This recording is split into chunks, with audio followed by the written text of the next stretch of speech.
Friends, welcome bank माय YouTube channel.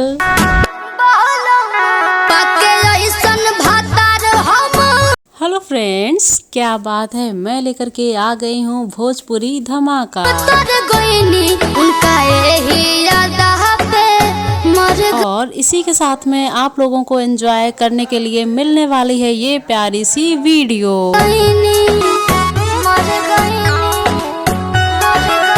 और इसी के साथ में आप लोगों को अंजलि का ये जो ड्रेसअप है वो कैसा लग रहा है।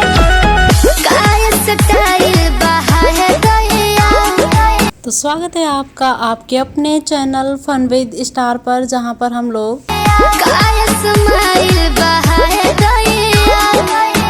सो फ्रेंड्स, क्या कहना चाहेंगे आप लोग अंजलि की इस प्यारी सी वीडियो के लिए। So friends, thanks for watching this video.